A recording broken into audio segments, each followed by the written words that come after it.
کہ اللہ مسبب الاسباب ہے، وہ اسباب کا پابند نہیں ہے، وہ اسباب کا محتاج نہیں ہے، اسباب اس کے محتاج ہیں۔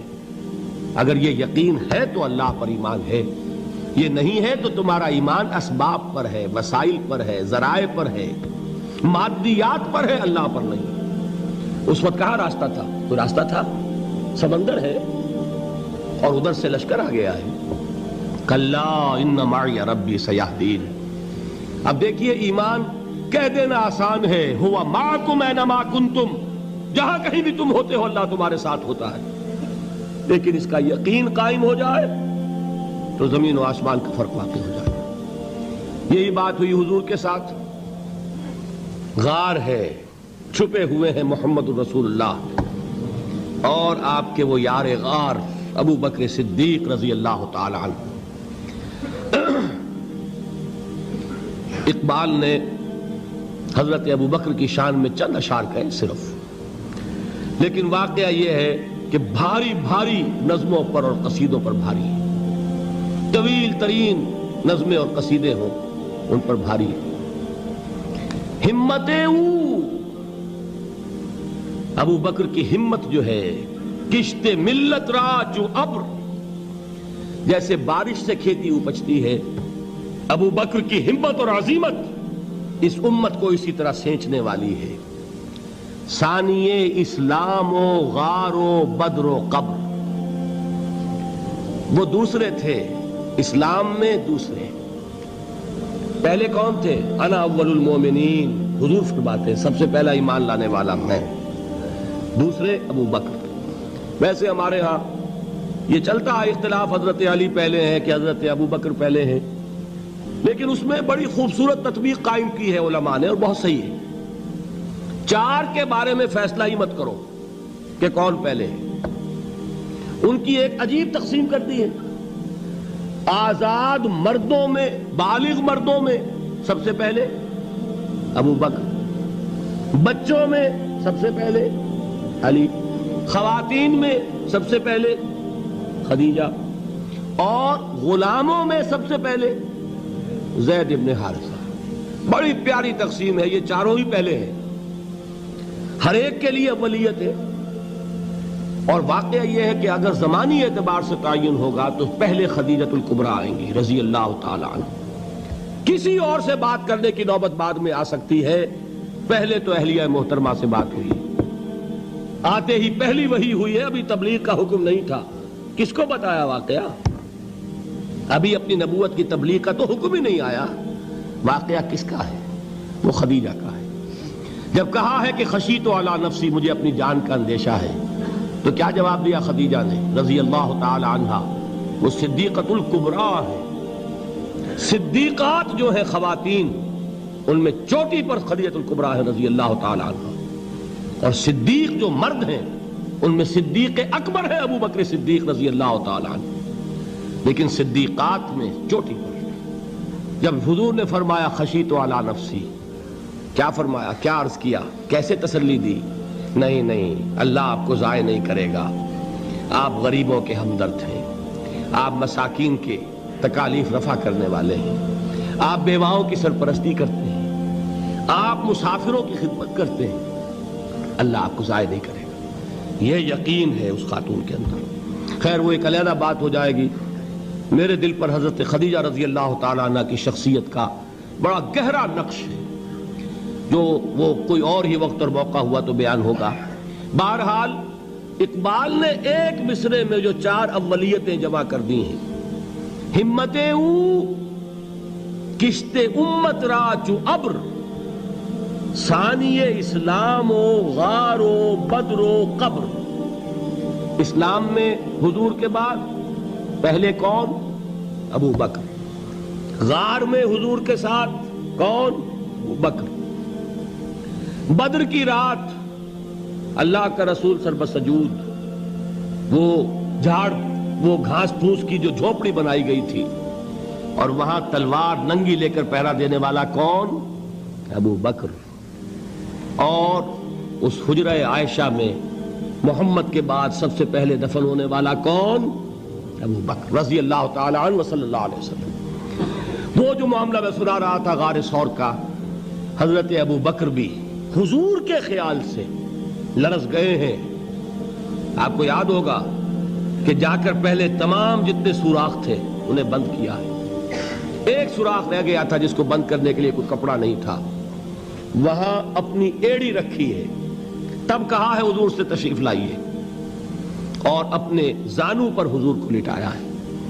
اور وہاں کسی موذی جانور نے کاٹا ہے. حضور کی آنکھ لگ گئی تھی. اس وقت اس بل کے اندر جو بھی بچھو ہے کیا ہے واللہ عالم, اس نے کاٹا ہے. اس کی تکلیف کی وجہ سے ابو بکر کی آنکھوں سے آنسو ٹپک گئے. حضور کے چہرے مبارک پر پڑے ہیں تو حضور جاگے ہیں معاملہ کیا ہے. ایڑی نہیں ہٹائی وہاں سے, مبادا وہ جانور وہاں سے نکل کر محمد الرسول اللہ کو کوئی گزن پہنچا دے. ابو بکر کی ایڑی ہے, جس طرح چاہے کھا لے, ختم کر دے, جان نکل جائے تب کوئی آنچ آئے محمد پر تو آئے, لیکن جیتے جی نہیں. وہ ہے ابو بکر. حضور کے خیال سے اس وقت حضور نے پھر اپنا لعاب دہن لگایا ہے, اور اس سے پھر آپ کی تکلیف ختم ہوئی. جیسے خیبر میں حضرت علی کی آنکھ دکھ رہی تھی, اس کو جو شفا حاصل ہوئی ہے وہ بھی حضور کے لعاب دہن سے ہوئی. تو بہرحال اس وقت انہوں نے کہا ہے کہ اے نبی یا رسول اللہ, اگر اس وقت ان میں سے کسی نے غیر ارادی طور پر بھی اپنے قدموں کی طرف جھانک لیا تو پکڑے جائیں گے. کیا جواب تھا اللہ کے رسول کا؟ لا تحزن ان اللہ معنا. اللہ ہمارے ساتھ ہے, کیوں گھبراتے ہو ابو بکر؟ یہ ہے ایمان باللہ. میرا مالک اللہ, میرا رازق اللہ, میرا محافظ اللہ, میرا مددگار اللہ, میرا پشت پناہ اللہ, میرا دوست اللہ. یہ دوستی ہے اللہ کی جو لب لباب ہے, حاصل ہے ایمان کا. اسی کا نام ولایت ہے. اولیاء اللہ کے سروں پر سینگ نہیں ہوتے. جس کے دل میں ایمان راسخ ہو چکا ہو وہی اللہ کا ولی ہے. جسے اللہ پر یقین ہو چکا ہے وہی اللہ کا ولی ہے. جسے یقین ہے اللہ میرے ساتھ ہے, میرا مددگار, میرا پشت پناہ, میرا ساتھی, میرا دوست, میرا محبوب, میرا محب. اللہ اہل ایمان سے محبت کرتا ہے. واللہ یحب الصادقین. ان اللہ یحب الذین یقاتلون فی سبیلہ صفا کانہم بنیان مرصوص. اللہ محبت کرنے والا, اہل ایمان محبوب, اور اہل ایمان محبت کرنے والے اللہ محبوب. والذین آمنوا اشد حبا للہ. آپ تصور کیجئے جسے یہ رشتہ ایمان یا رشتہ ولایت حاصل ہو جائے, الا ان اولیاء اللہ لا خوف علیہم ولا هم یحزنون. آگاہ ہو جاؤ, اللہ کے دوستوں کے لیے نہ کوئی خوف ہے نہ کوئی حزن ہے. اور میں بیان کر چکا تھا, خوف اور حزن کے خاتمے ہی کا نام امن ہے. زوال خوف, زوال حزن. یہ خوف اور حزن کیوں آتے ہیں بار بار؟ اللہ تخافوا ولا تحزنوا, دونوں آ گئے. الا ان اولیاء اللہ لا خوف علیہم ولا هم یحزنون, پھر وہی دو. وہ کیوں ہے؟ خوف ہوتا ہے کسی مستقبل کی بات کا, یہ نہ ہو جائے, وہ نہ ہو جائے, یہ نقصان نہ پہنچ جائے, یہ تکلیف نہ ہو, یہ غضب نہ آ جائے. خوف ہے مستقبل سے. حزن ہے یہ کیوں ہوا, یہ نہیں ہونا چاہیے تھا, یہ میرا فلاں چیز میرے ہاتھ سے جاتی رہی ہے, فلاں موقع نکل گیا, اب بیٹھے ہوئے ہیں اندر ہی اندر کڑ رہے ہیں, صدمہ ہے اور رنج ہے.